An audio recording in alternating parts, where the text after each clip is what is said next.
to Beyond the Ring, a podcast that covers all things in the stock show industry from the informative to the insane, starring Ryan Rash Stupid people are way too fertile. and Dale Hummel. The future belongs to those who see possibilities before they become obvious. Now on with the show. Welcome to Beyond the Ring. This is Dale Hummel, along with co-star Ryan Rash. Hello, hello, hello. Ryan, did you get a chance to look at the video that one of our listeners sent in with those roadside camps or old motor homes in California?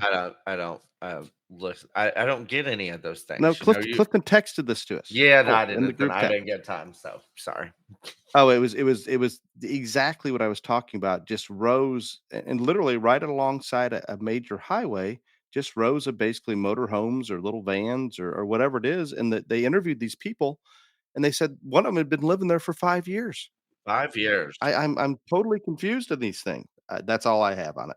I can't explain it. No, I also noticed that smash and grabs haven't slowed down much in California. no, I guess not. I mean, I don't know. Like, the world is literally a dumpster fire right now, and you're worried about smash and grabs. But I mean, Yeah, I was overly impressed with the lady in flip-flops doing a smash and grab. That would tell you she's not very concerned about running away from anybody. This was in San Francisco again, your hometown. this is not my hometown. I am the worst gay person in the world. I think San Francisco sucks. I was expecting like gay Nirvana and like hot boys dancing in the street. No, it's just nasty and dirty and old and gross. And you know what you can't do in San Francisco now? There was 20 Walgreens, 17 have shut down because of the smash and grab. Well, Can't even go to a Walgreens, can't find a Walgreens. that's probably not a bad idea because everybody's just stealing the drugs to be a drug addict anyway. So you might as well shut down all the pharmacies. It's amazing. I watched some of this footage, and I mean the cameras in the stores, and people just walk in, fill up their bag or whatever,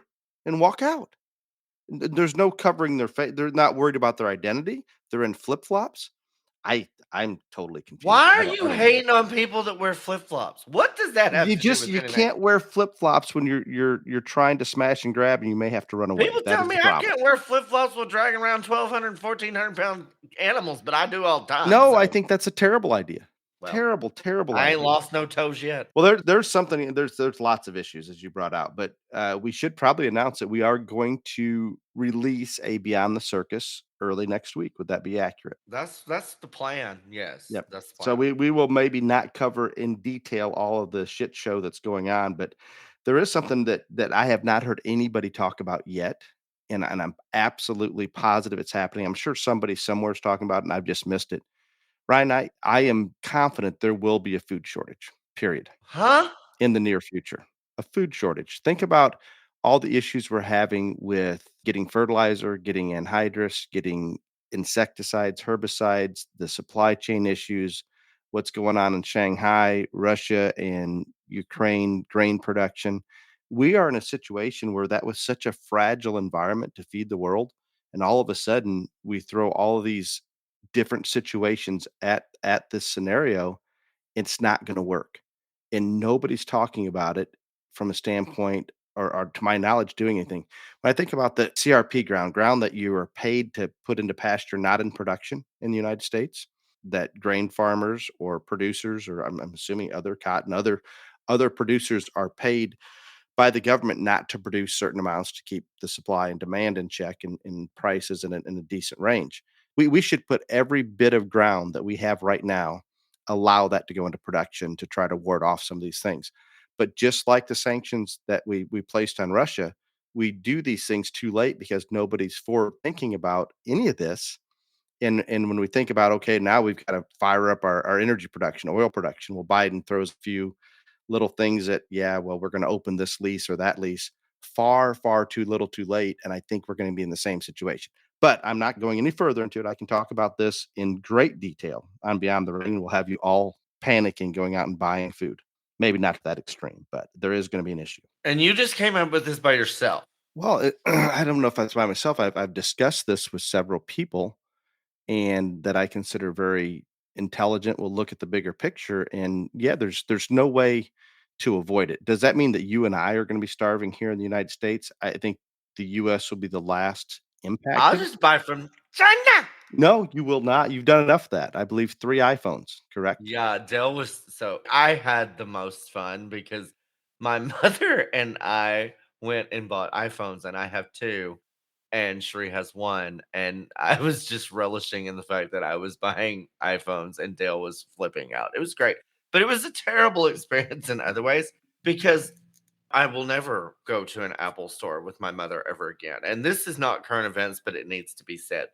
I'm just saying, like, she did not know any of her passwords, any of her email stuff, her Apple ID, like nothing, nothing. She knew nothing, and she did not understand why this was important.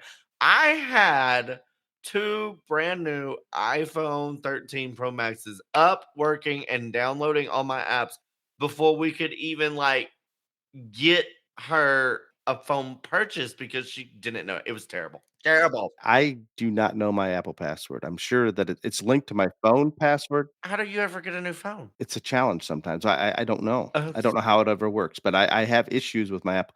At one point, it was you very must difficult. have people in your life that do this for you, like I finally figured out for Sheree. Now I know now it was easier to access your Apple password than it was a few years ago. It was just about impossible if you had forgotten or lost it. Sheree got her new phone, and while she was very concerned about all her pictures on her phone, and so she wanted to wait there for them all to download.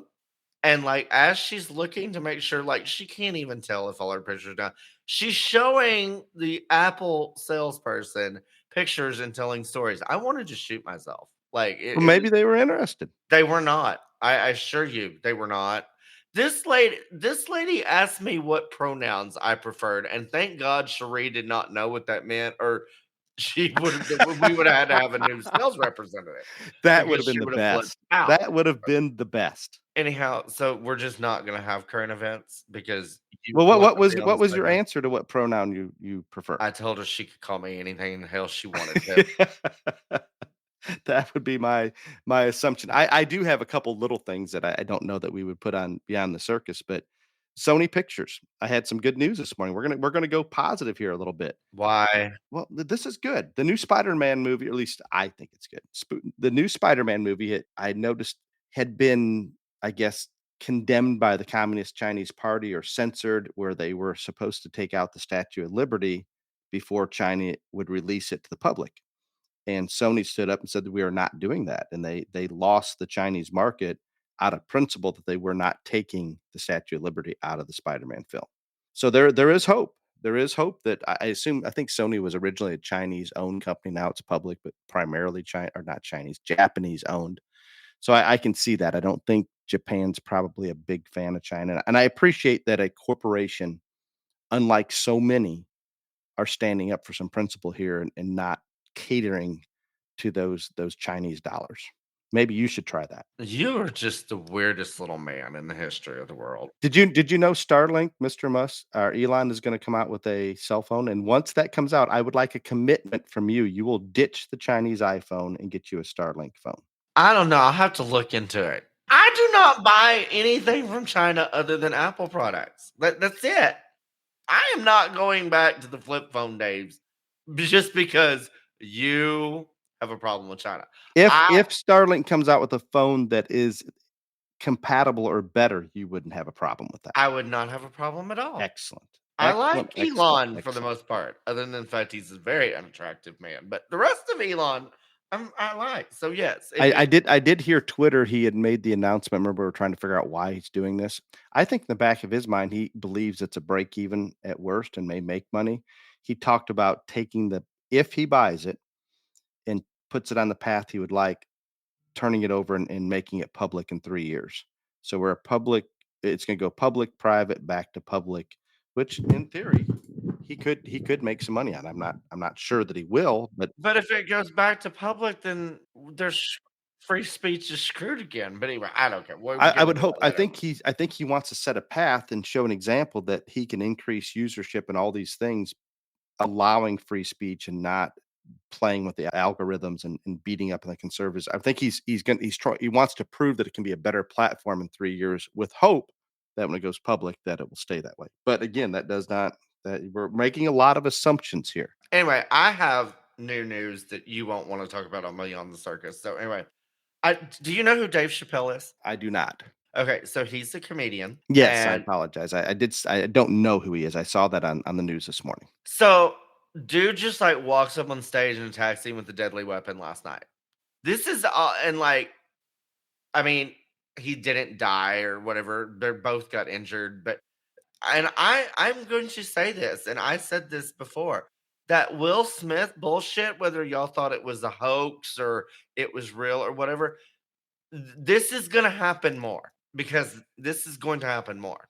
And it's, I mean, what were we? Are we 2, 3 weeks away from that? And now this is happening. And that I know that Will Smith got like banned from the Oscars. I don't think it's enough. But anyway, yeah. So now we got random people just going up and trying to beat the shit out of comedians. And then the only other thing that last night Ohio had the primary, and for Republican senator, I think it was like a packed field, like lots of former politicians, lots of current politicians, Two all or just three really good ones, I thought. right, yeah. And so Trump went way out there and backed and endorsed JD Vance, and I think he's just like an author and kind of a businessman and all this other stuff.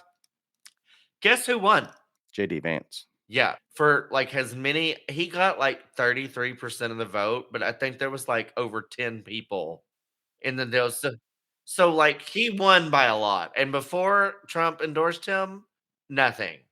10 points below some of the others. Right. So anybody that's saying that Trump's not relevant and still doesn't like hold the Republican Party, yeah, you'd be wrong. But And I'm a little confused. I think he was even anti-Trump at one point, but they've made amends, and he did give him his support. Where there are other candidates that were pro-Trump and are very oh, strong. several, yeah. So And I'm a little confused on how that decision was made and I all of was that. confused on how he endorsed him because he Yes. wasn't the front runner, and I do think that he criticized Trump for some things, but evidently, and then it worked. But and the only other thing, because I know we're gonna have your lovely Beyond the Circus later, but the whole Biden thing, that when he said that when the children are in the classrooms, they're no longer the parents' kids, they're the teachers' kids.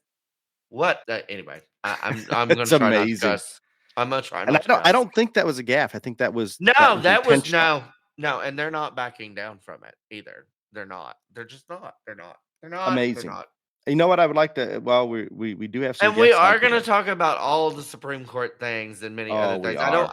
I don't want y'all to think that we don't know that. Like, this is why I don't like doing your Beyond the Circus bullshit, because like I feel like we're leaving all this stuff out and people like think that we're stupid. So yeah. That's a given. It'll be fine. We're gonna No, try to record no. early next week. Clifton said he'll have a quick turnaround time. We'll be good. You'd mentioned a couple weeks ago, I don't remember when, that there were 50 Beyond the Ring Junior Livestock Association sanctioned shows going on that weekend. Do you remember this? Yeah, yeah, yeah, yeah. Okay, so let's look at that for an example. And this is just a positive thing with all the shit show in the world. If there's 50 Beyond the Ring Junior Livestock Association sanctioned shows in a given weekend, we assume that there are some shows that for some reason somehow are not sanctioned yet. Oh, We hope by trust me, next there year. are, because I'm getting calls about them. I'm like, I can't make people sanction. Yes, but you as an exhibitor can give them a form or say, "Hey, this doesn't cost anything. You Yeah, just have to no, send results in." I realize that, but like, I cannot physically make the show send in the results or send in the form. I can't. You could call them. I have called many of them. Okay. And Most of them, I would say 99% of them, when they figure out that it's that simple and that I think the problem, I'm gonna be real honest with you, and I've heard this from 2 or 3 people. I made it too simple. Like, people don't believe it's that simple. They think there's some hidden catch or whatever and all this other nonsense that there's not. And so, but those shows that I have taught, like I talked to a lady at a show in Michigan last weekend before the show, and she didn't think that it was possible to be that similar. And she sent them in Sunday after the show. Everything was perfect. But Dale, I also can't call every show in America. you could, No, I can't. No. if you scheduled things properly and didn't have a lot of time out in the evening. Well, why don't you do it there, big boy? Well, If you're so freaking I'm comfortable. not comfortable on the telephone.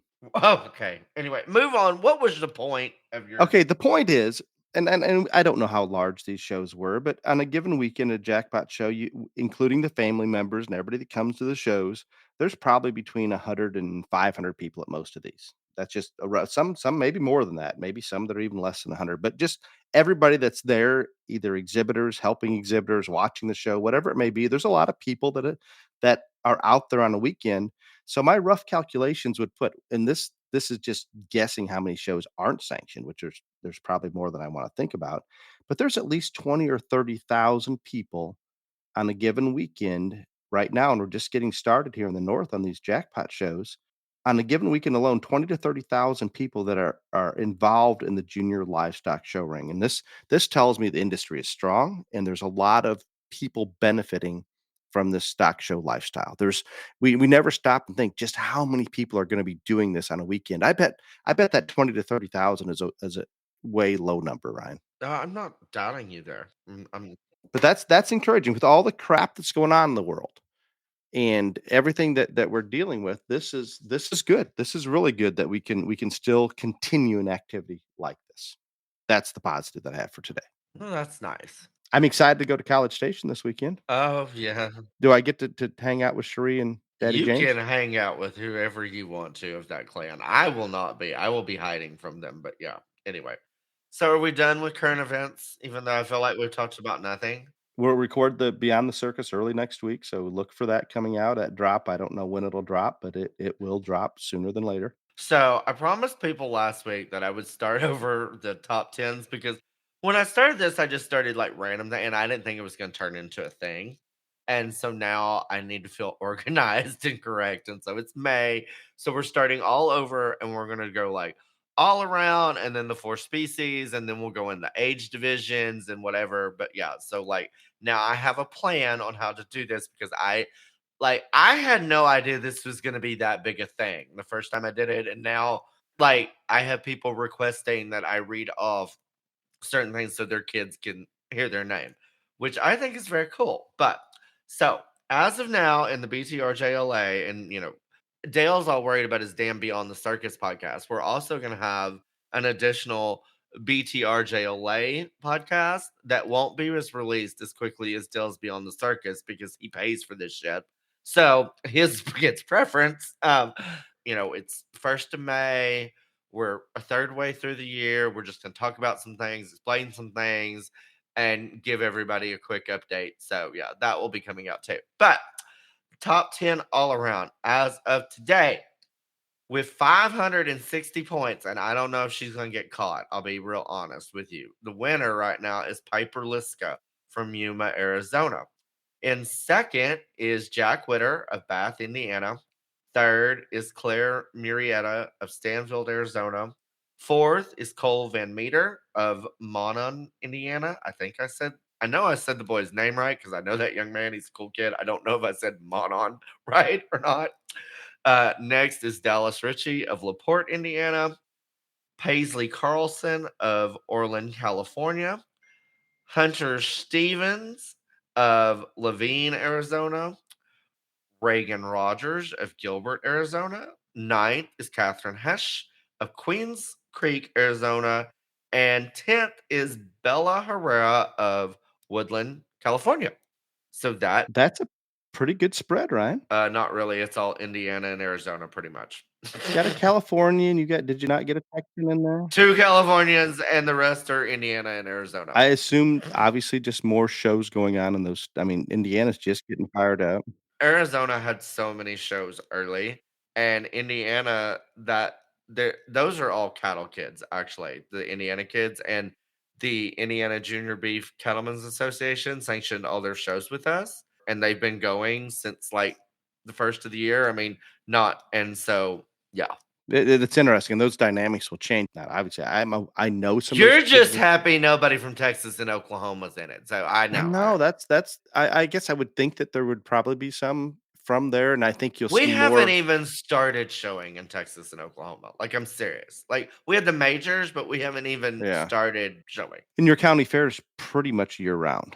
Oh, There's not a county fair season for you. That's interesting. But I also California is good. There's a lot of jackpots going out there. Paisley jumps in there. I think she's showing some goats and sheep, and it's good. You've got some really good kids in that top 10 all around. that's that, and I am very excited that I we have new sponsors, and the first one is the Region 2 goat sponsor. And this is our first Region 2 sponsor. So thank you, thank you, thank you. And it is R2S Showstock, Randy, Sherry, and She Robertson.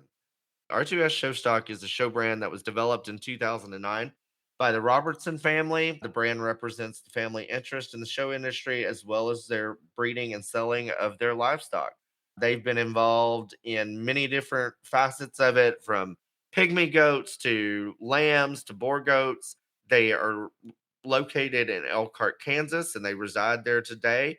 Bree has graduated high school and pursued a career in the United States Air Force. She is currently a junior at Hutton High School, where she's heavily involved in both 4 H and FFA, and is also serving as an officer in those capacities. The family are avid promoters of agriculture, the livestock industry, and giving back to an industry and the youth within. And they travel to numerous shows throughout the spring and fall. They compete at various levels. They also help people that buy stock from them, and they just wanted to sponsor the BTR JLA. And so they are the Region 2 goat sponsor.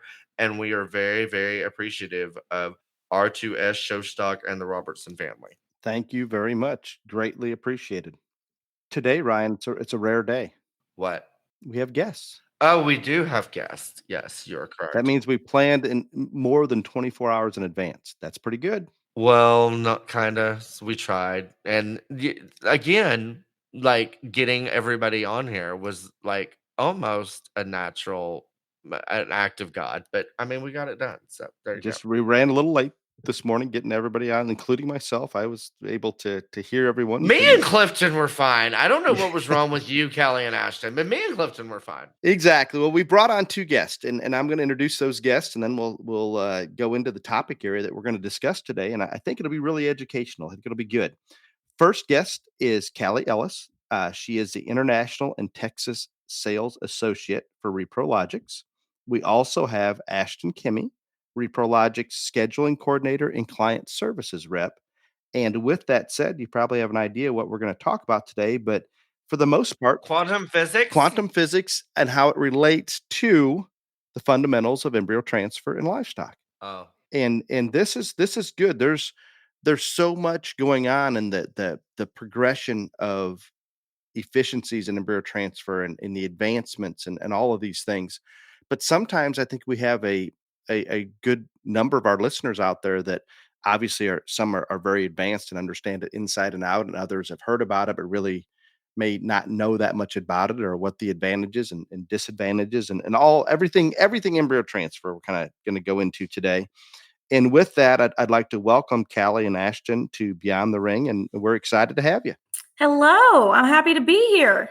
Good morning. Excellent. We have them. We had some technical issues this morning, but we're working those out, and these two have bared with us, and we're getting through those things. So I'm excited to jump into our main topic of the fundamentals and of embryo transfer. And I guess to give just a little bit of history, and this maybe goes back to some of my teaching days. We think of embryo transfer as something that's kind of new technology, but I don't know if it's necessarily that new. But we continue to make tremendous advancements in efficiency and the different techniques and methods that we use. If we go back in history, it started in the 1930s with sheep and goats in England, I believe. In 1950s, cattle, but the very first commercial embryo transfer services available here in the United States were in the 1970s. With that said, we've made so many advancements and we're using it obviously across species, and the value of this and the progress that we can make and the using it as a tool for the seed stock producers, and specifically what we're going to maybe talk a little more about, the show stock producers, it's almost invaluable. With that said, we can kind of go into just some general advantages. And Kalli, if you don't mind starting us out, give us some idea of what your position is there or your company's doing and some of the advantages of embryo transfer. Why do we need to go to a company like yourself at ReproLogix or another company, or bring in a private individual to do embryo transfer? Absolutely. So, just a little bit on ReproLogix. So, it is an American-owned company, owned by cattlemen for cattlemen, in out of Fort Scott, Kansas. We have locations through the Midwest and Texas, and we're continuing to grow along the East Coast or Southeast Coast. And using or utilizing embryo transfer, whether it's conventional flushing or IVF, you're really able to get the most out of one specific donor. So when you typically look at just either having a bull cover your cow or just AIing that donor, you're looking at getting one calf out of that donor per year.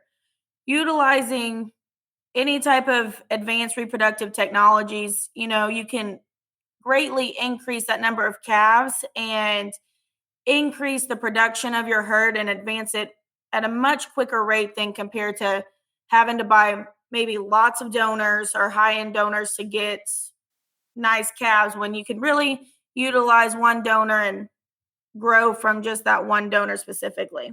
And Callie, I just love that. If I were to think about starting over in any of the show species, primarily, I guess we're obviously we're not using it as much in hogs; it's very rare.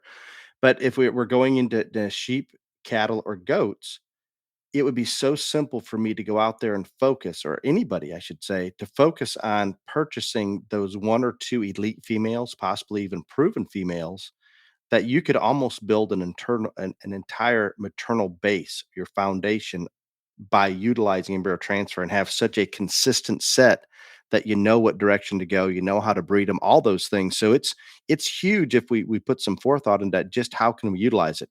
I think we're utilizing it more in a traditional sense, both IVF and conventional flushing, by breeders obviously identifying those elite individuals or females in their operation that have produced well.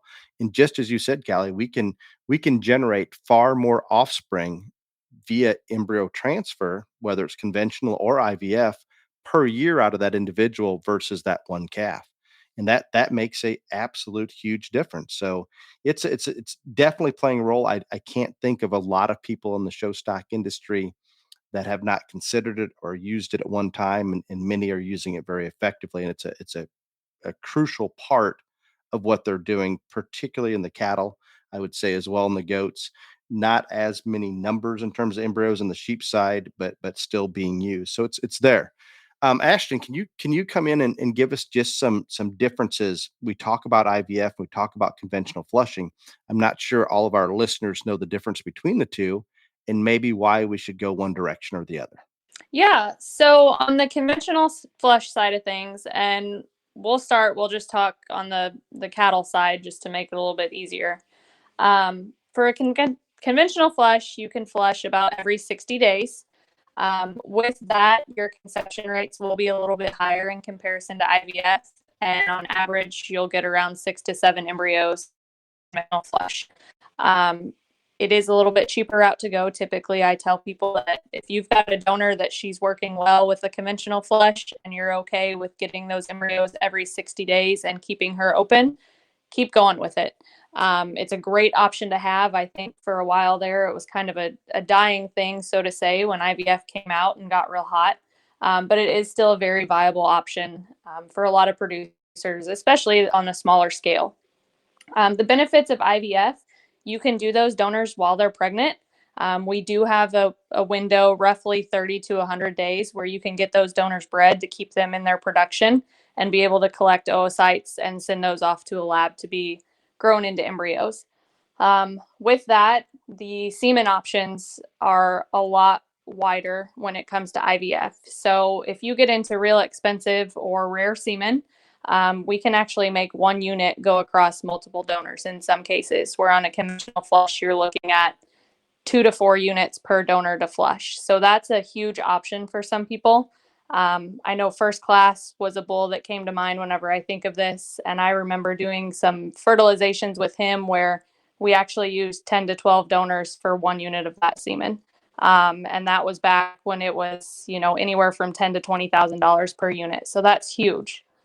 And then another side is our reverse sort option. So what you can do is you can bring us just a conventional regular unit of semen. We can run that through the sorting machine to sort for males or females. and basically get what you want out of it. There is going to be a very, very small percentage that fights its way through that sorting machine. And when I say small, you're looking at a 3 to 5%. But if you want all heifers or all bull calves, that is another option with the IVF as well. I've got a couple questions for you off of that. When we talk about reverse sorting, Uh-huh. and I don't know that everybody's aware that this procedure even exists or what it is, but a lot of people are familiar with, we can go out and buy sex semen. Mhm. Obviously, it usually costs us considerably more than traditional conventional semen. But in a reverse sort, we can send you conventionally frozen straws of semen, and you will reverse sort that in-house for us. Yes, that's correct. So, and I think something worth noting, not all bulls sort well, unfortunately. I would love for it to work on all of them. But one thing that I think is really great about our company and our client service reps is if you're thinking about doing this procedure and you want to use reverse sort, I always tell clients to ask. We can go back in our data and see how those bulls have done in the past and kind of start you off on the right foot, so to say. But it's a huge option, and conventional semen versus sex semen, purchasing it, there's a huge gap there. That sex semen can get so expensive. So if we can use that reverse sort and get the sex that you want at the end of the day for a little bit cheaper, it's a great option to have. So you're doing more of this obviously on the cattle side, but in theory, we could reverse sort goat semen. Have you done that yet? Yes. We have, when we get into sheep and goats, we have utilized a little bit of reverse sort. Right now, we typically recommend just to run that conventional. I think it's something that on the sheep and goat semen side of things, I think we just haven't been doing it quite as long. There's still going to be a few glitches in that as far as the reverse sort goes, and we see better production just running it conventional. Are we going to stop you? By no means, no. But we do like to see that run conventional more than reverse sort, but it is definitely an option. So at some point, in theory, as we get further along in this, and obviously there's not as much, you're not doing near as much work. I don't think anybody is on Mhm. the sorting of goat or sheep semen. But if we traditionally would have wethers bringing considerably more than those doe kids, we could ask you to sort out on the male side just as easily as sorting for females. Correct? Yes, that's correct. That is interesting. What about some of the small producers? I get calls all the time with somebody that's going to buy 2 or 3 does from us, and they're just getting started out. They don't necessarily want to go out and purchase a bunch of recips, whether it be does or heifers or cattle, either side of it, I guess. Are there options out there with your company and or others where we don't have to own the recips? So I'll take on the cattle side on that, Dale. We do have recips available and some wean calf options. The wean calf deal is where we calve out the cow and we have them on creep feed, and then you just take the calf once it's at that weaning age. And then we also have the purchase pregnancy option where you buy them at 80 days, confirmed pregnancy, and then you're able to take them back and calve them out yourself, and then you're able to keep that recip and then utilize that for the next go around. I love it. So in theory, if we wanted to send our donor female to you, we have to do nothing more, make the breeding decisions, instruct you on what we want done. But in theory, we could just bring back the weaned calves that we get as a result. Yes, depending on when you want to put them in and availability, but yes, in theory that is kind of our goal, is to make it as easy on the customer as possible and try to make them have a pleasant experience. Given anytime you're dealing with Mother Nature, you're going to have ups and downs, and that's just kind of part of it. But trying to know what your goals are and trying to reach those goals for you. Speaking of pleasant experiences in Mother Nature. Ryan, what are you doing? We were having Yeah. a good technical conversation here. Yeah, but I'm feeling a little left out. So anyway, I'm hopping in here. So anyway, everyone knows that I talk to Kalli like multiple times a day, whether it's snap, text, call, whatever, we type. So I get to hear all of her stories about her job. So Ashten, I'm going to put you on the spot as well. I want to hear the funniest story that y'all have had while being in this field that we are talking about today. Ryan, this is not educational. We were trying to educate the world on fundamentals of embryo transfer. But And I am going to educate them on funny things right now. Have at it, Ashten. Have at it. Okay, so this is very embarrassing for myself, but it'll give you a good laugh. We got pretty large in the small ruminant side of things at our facility here in Indiana, and I had a client brought us a teaser ram, and my husband and I were trying to put the harness on him, and I got the short straw, and I was holding him, and he did not like it very much, and he took off mid getting him all strapped in, and I had red from head to toe. He jumped over me and dragged me through the lot, and yeah, we found out real quick that his marking harness worked. It was just unfortunately on me. See, this is what I'm talking about. These are the things that these people need to know. The things that these girls go through to build these people's herds. This is important stuff here. And Kalli, I know it's all about client satisfaction. Exactly. I also think you should get hazardous endangerment paid. And Kalli, I know a story or two or 20 in your experience here, but please, by all means, tell me your favorite. And if it's not the right one, then I will tell them mine.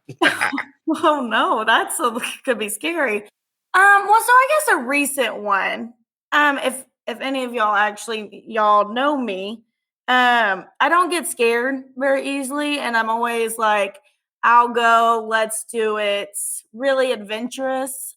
Well, we were flying to a location, and naturally, I was taking a nap because that is what I do when I travel if I'm not driving. And she's not lying. The girl could sleep through a tornado. And our flight started decreasing altitude at a very rapid time. And, the oxygen mask came down. And, I looked up and I saw that the pilot was fine and he really wasn't freaking out. So I just went ahead and went back to sleep because I always said if I was going to go, I'd rather my eyes be closed. So that was kind of my adventurous story lately. I did get kind of not yelled at, but I did get instructed on if the oxygen masks fall again ever, please put them on because naturally I didn't put mine on. But you did get the Snapchat of it dangling in front of Yes. you, and that's all that matters. Hey, but that was once we landed. Oh, I thought that was like during it. It'd have been No. so much better if it would have been in the. See, you've ruined it for me now. But I'm sorry. that was the good story. That was the good story. Okay, continue on with your education, Dale. Before we get into this, I'm going to continue on with that education. Ryan, maybe you have. I've had a lot of turbulence, but I've never had the oxygen mask drop out of you.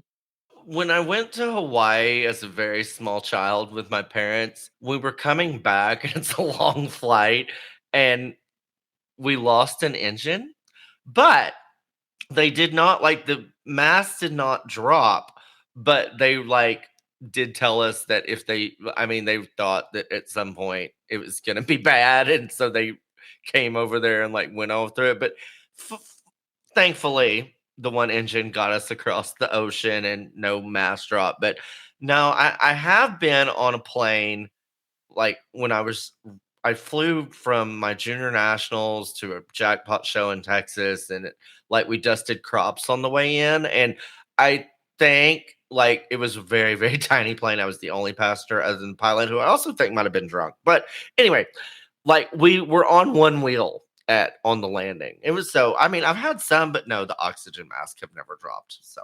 And Kalli didn't even bother you, did it? You were fine. Nope. Yep. She went back to sleep, people. I couldn't fly the plane, so I didn't know what help I was going to be. And my wonderful coworkers, they were very concerned that I went back to sleep.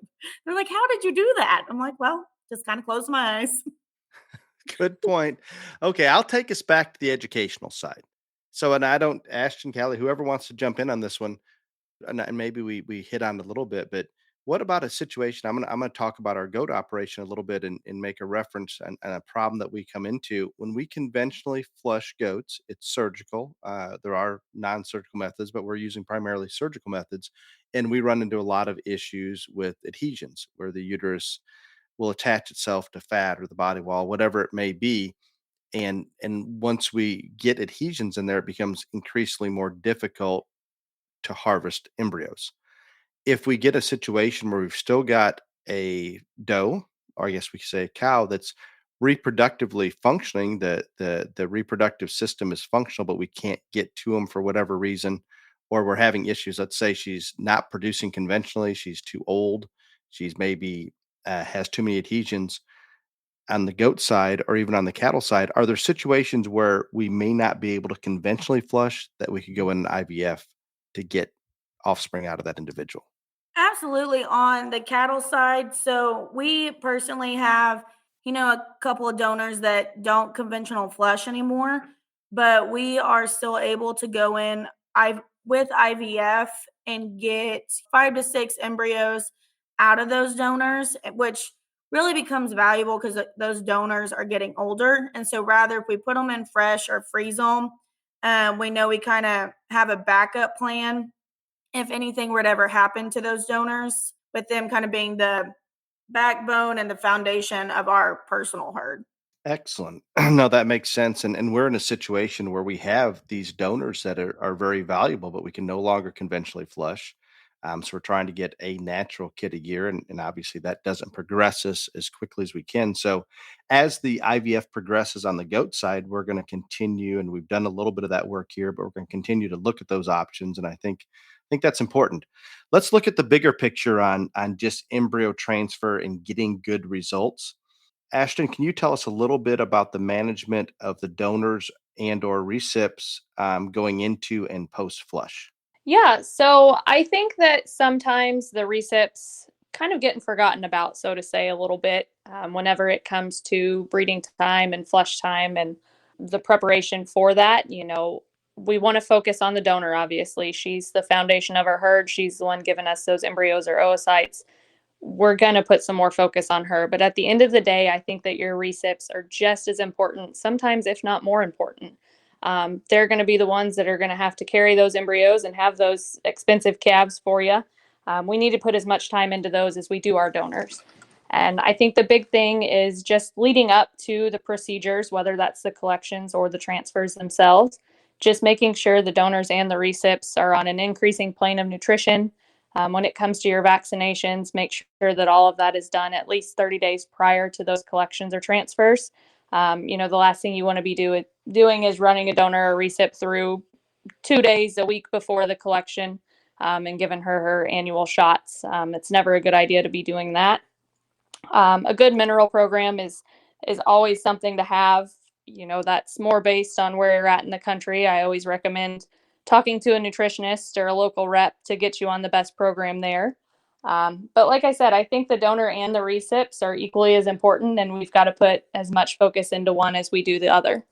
Excellent. And I think when we talk about that, a lot of times in the cattle side or the goat side, and probably the sheep as well, we'll have those donors or recips maybe a little fatter than we should. But if we can keep them in relatively lean or proper body condition so we can push that positive energy balance that last 30 or 40 days going into that flush or that implant, I think that just as you talked about, paying attention to both of those and putting them in a position where they can have the best chance possible of either producing the oocytes or embryos and or taking that embryo and actually carrying full term.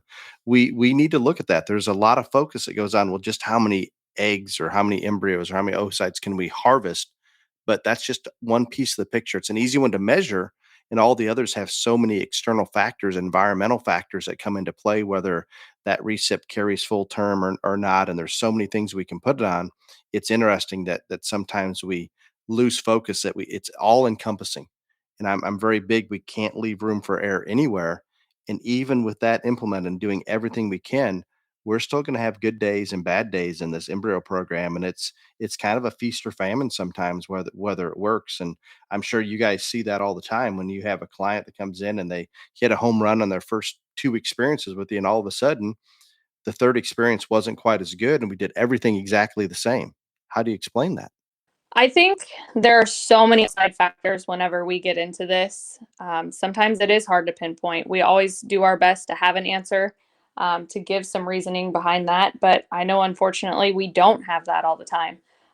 We do our homework. We we prep these animals how they need to be. Like you said, we can do everything word for word, step by step the same, and it may not go well. I think at the end of the day, there's some outside factors like weather and things that we can't control that are going to have a huge play into it. And I think, considering all of that and how much we're messing with Mother Nature, so to speak, it's not always going to be perfect. But like I said, we do try to find answers and be able to recommend ways to improve moving forward if we have any of those issues. Excellent. And I know there's a service out there, and I assume you guys, I think I maybe even saw it on your guys' website. What about fetal sexing? When is that a service you provide, or when can you do that? Yes, so we can provide fetal sexing. Typically, that happens around that 75 to 80-day mark. And, with the recips that we take care of in-house, then we do that before those are picked up. So you kind of know what you're getting. You can expect which recip to have, if it's going to be a female or male. And then if you have a donor as well that you want to bring in when we're collecting somewhere, and if it's around that mark to get fetal sex, then we can do that as well on the bovine side. Excellent. And I guess I just wasn't as aware. Obviously that's being done and fairly common at this point, but that is a huge management tool. And I love this 80-day recip program that you talk about, that we can send that cow to you and we have those choices. We can bring the frozen ones back. We can put them in fresh. We can leave them in your recips and purchase that recip at 80 days, or we can have you calve them out. And if the situation or the time frame works, that those options are great for a lot of these smaller producers that maybe want to come into this and don't have the facility or the space to do a lot of what we're talking about here. So when you talk about trying to meet the customer's needs or meet their goals, these options are amazing. I assume you're far more advanced on the cattle side than you would the goat or sheep side on those things.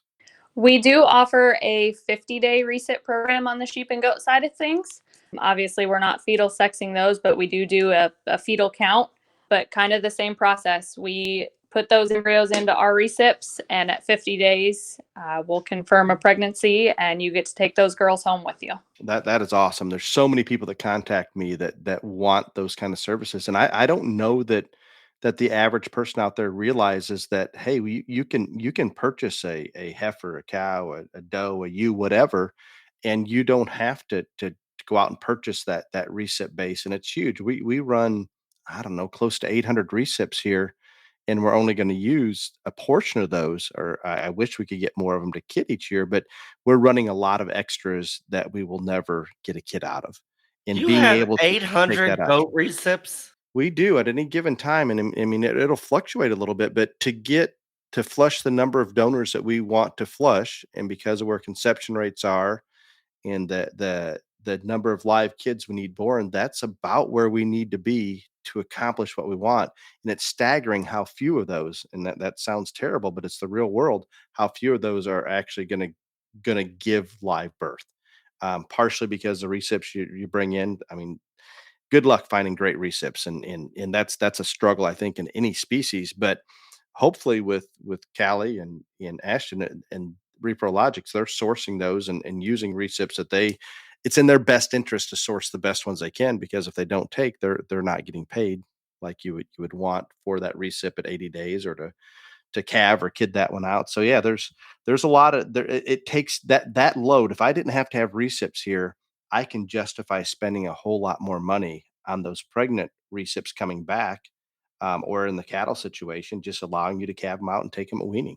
And obviously there's more cost involved in it, but the cost efficiency is probably just as high, maybe even better than running all those. So it's interesting how those things all come into play. Ryan, you could buy a goat and you could send it to Ashten, and you don't have to touch it. That would be good, because if I bought a goat, I wouldn't want to touch it. They smell. Those would be the billy goats. Remember the one that ran Nope, over they Ashten? all smell. It was a teaser ram, not a billy goat. You need to get your facts straight. You are perpetuating fake news and disinformation. I promise you, it is still a billy disinformation goat.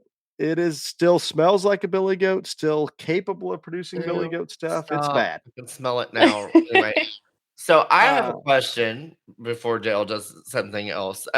So I just like to know what either one of you fine ladies think is probably the most interesting thing about your job, or the most surprising thing that you didn't think that would be something when you got into this? I don't know. Surprise me, shock me, do something. On my side, I've learned a lot since working in the repro world per se. I really get fascinated with the ability to reverse sort the semen and how different collection codes or different bulls perform differently. And I think that's just coming from what our background is in our own herd. We are definitely more likely to sell a female heifer calf or a 7 or 8 month old calf to somebody during a specific time frame than we are a bull. We sell a couple of bulls to commercial producers, but where we make our money on our Beefmaster herd is selling those springborns to kids that want to show Beefmaster cattle throughout Texas and across the country. So trying to figure out what producers' goals are. And even if you're taking a 5% less production rate, if you're going to increase the number of calves that you actually get that are a certain sex and increase your end goal at the end, just thinking around that and helping producers figure that out on their strategies, what I kind of find the most interesting. Mine kind of goes hand in hand with that. I think that one thing that I've really become passionate about just over the years of being in this industry is, like Kalli said, helping producers figure out what's best for them. What may work great for me and my operation may work terrible for Kalli and her operation. And I think just digging in with these clients and figuring out what their end goals are and helping them meet those goals rather than just throwing them into an IVF program or a conventional flush program.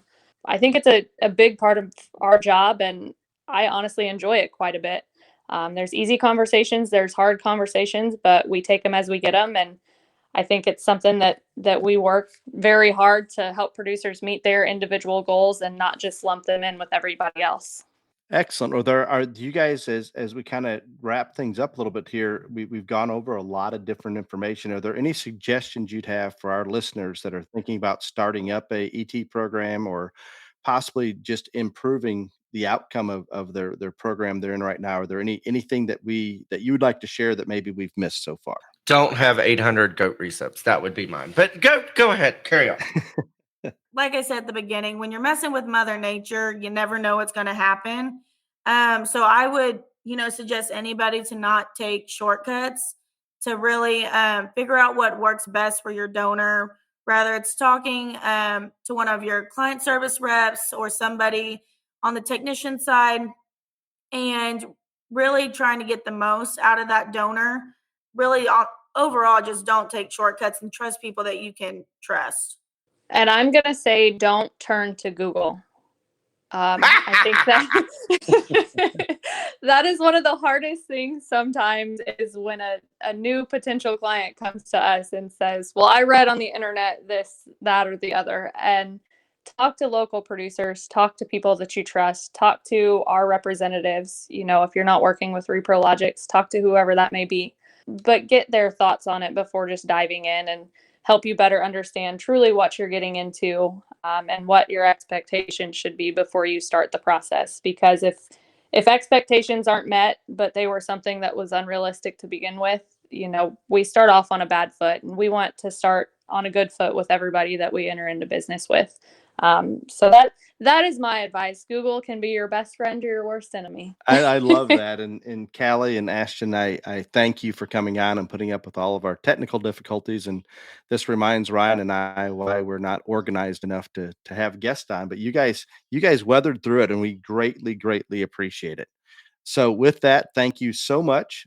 And Ryan, I know you're looking forward to question and answer. Oh, of course I am. We could leave Kalli and Ashten. Maybe they could help with question and answer. I do not think either one of them will want to, but if they want to, they are more than welcome to chime in at any time. Guys, thank you very much. We greatly appreciate it. Thank y'all for having us. Yeah, thank you. We enjoyed it. Ryan, do you have any announcements before the question and answer? Oh, I do. I have another BTRJLA sponsor, but you don't want to do any of that. But it's so weird that this week we've got so many. But I appreciate it because we kind of had a lull, but we have our very first Region 1 sponsor as well, and it is Clift Livestock.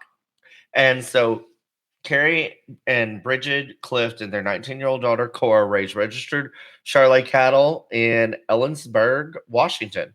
They enjoy the seed stock business, genetic selection, and the camaraderie of competition in the show ring. Stop by their pens and visit at the Charolais Junior National, the Niles and Billings, Montana, Denver Stock Show, or visit their program online at cliftlivestock.net. They have Facebook, Instagram, and TikTok. Their TikTok is actually very entertaining. I've looked at it here a few times. And their annual Char Nation female sale is the third week of October on SC Online Sales, and their annual bull sale is in February at the world famous Ellensburg Rodeo Western Village.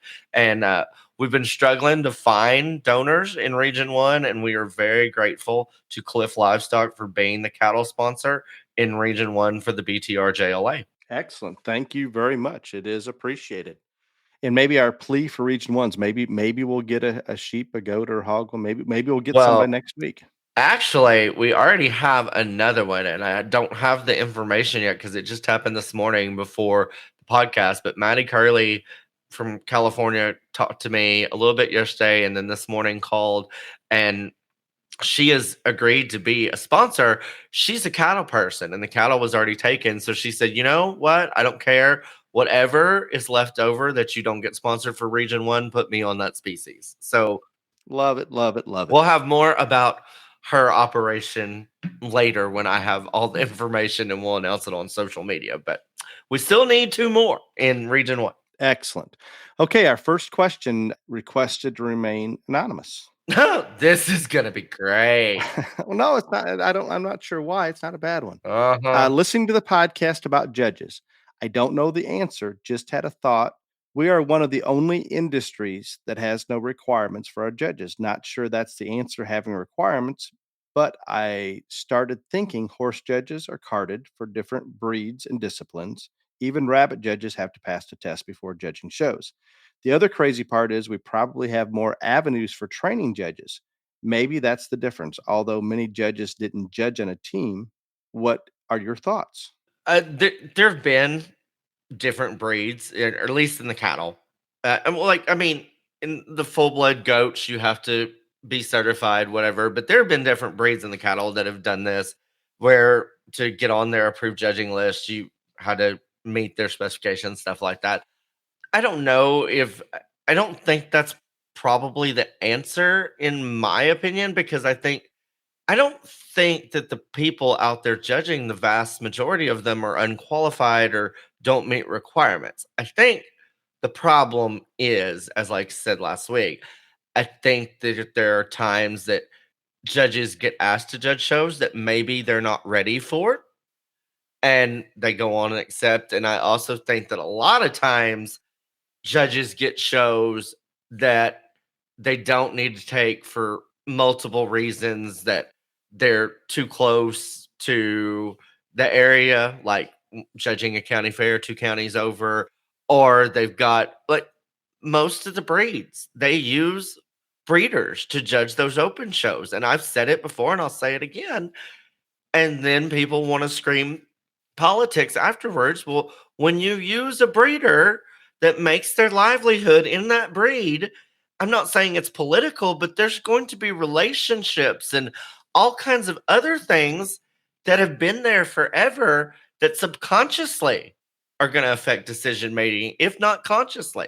And so I just think that we need to be better about making sure that we pick an unbiased person to sort those individual shows, and make sure that whoever you pick is ready for that level, because there are so many levels from jackpot to county to state, national, etc.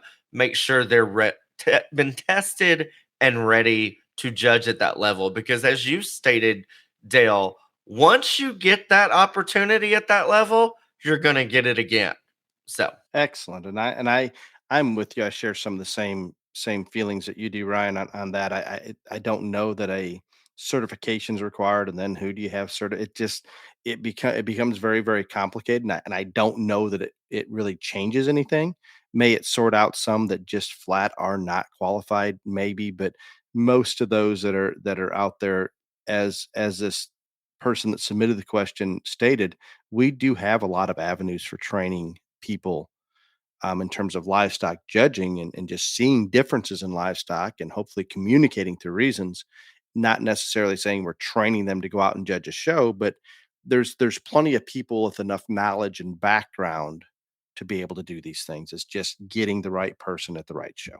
I still think that if the exhibitors had the power to vote for who they wanted at these shows, most of this would correct itself over time. Yeah, I, over time. It's not going to be instant by any means, but over time, it definitely. I have racked my brain trying to figure out the best path to make this industry the best it possibly can in that area, and that is the only true solution that I came up with that I thought would be self-correcting over time. and the reason is accountability, and Yep. it's accountability on all parts. It's accountability on whoever put the list of judges there for the people to vote. It's accountability on the judge, because they're going to want to get voted in, so they're going to have to do a better job and not do anything political or dumb or stupid. And it's accountability on the exhibitor's part, because again, if they don't select the very best ones or vote that way, or get together and try to, convince other people to vote the same way, then they're probably not going to get the best judge on the list. No, and that we're going to go too long on this question, but think about this, and this is It's fine. It's an important topic. at the county fair level. I hear this so much that the superintendent's kid won. And I'm sure they do, and I'm sure a lot of the times, if they're a superintendent, they're pretty involved and they're probably putting some effort into it. But that in itself, if you're a judge and you're wanting to make that superintendent happy, and they hire you back to hire you back, obviously there's subconsciously or consciously, if you happen to know what those kids are, who the kid is that needs to win to get that invitation back, you may lean that direction, unfortunately. However, when the exhibitors all have an input, all of a sudden that almost becomes a disadvantage. I believe it to be self-correcting over time in so many aspects that we don't even think about, that I plead with some of these shows to start implementing this. And there's one other thing I thought about on it. A lot of them are worried, well, if I put these 4 judges on the list, maybe their schedule's not available. And a lot of times that far out, it's hard to commit to something like that. But guess what? If they vote on number 1 and they're not available, it's okay to go to number 2.